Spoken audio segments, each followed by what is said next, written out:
اپنے جو اولیاء ہیں، اللہ کے جو پیارے ہیں، ان کی محبت تو ہے خدا کو، ان سے شفقت تو ہے، پیار تو ہے، پر عظمت خدا کے کسی کی نہیں، عظمت اسی کو دیکھو۔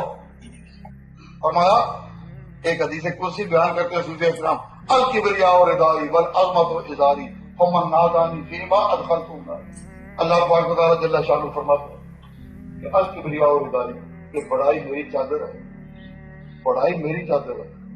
کسی کی چادر کو ہاتھ ڈالنا شریفوں کا کام نہ، کسی کی چادر کو کھینچنا ہاتھ ڈالنا تو اچھے لوگوں کا کام۔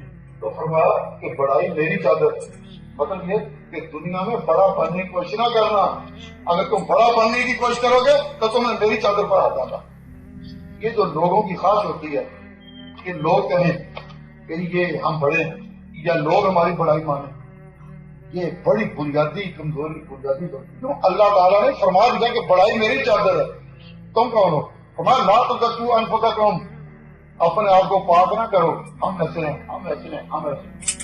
ہماری مجازی زندگی کیا ہے کہ جب کوئی بیٹھتے ہیں تو اپنے مناقب ہم بیان کرتے ہیں کہ میں تو یہ کہتا ہوں، میں یہ کہتا ہوں، ہم ایسے ہیں، ہم ایسے ہیں۔ تو حقیقت میں وہ اپنا تزکیہ، اپنی پاکی اندر سے بیان کرنا ہے۔ اللہ تعالیٰ لا تزکوا انفسکم، اپنے آپ کو پاک نہ کرتے کرو، بل اللہ یزکی من یشاء، اللہ تعالیٰ جس کو چاہتا ہے وہ پاک رکھتا ہے۔ تم اپنے منہ سے اپنی پاکی کیا بیان کرتے ہو؟ تو فرمایا الکبریاء ردائی، بڑائی میری چادر ہے، اور عظمت و ازاری، اور عظمت میرا لباس۔ فمن نازانی فیما، میرا لباس جو کھینچے گا ادخلتہ النار، میں اس کو جہنم میں ڈالوں گا۔ آپ کو بڑا بننا یا بنانا اور اس کی کوشش کرنا اور اس کے قصیدے پڑھنا اور ایسے حالات پیدا کرنا کہ جو یہ بڑے نہیں۔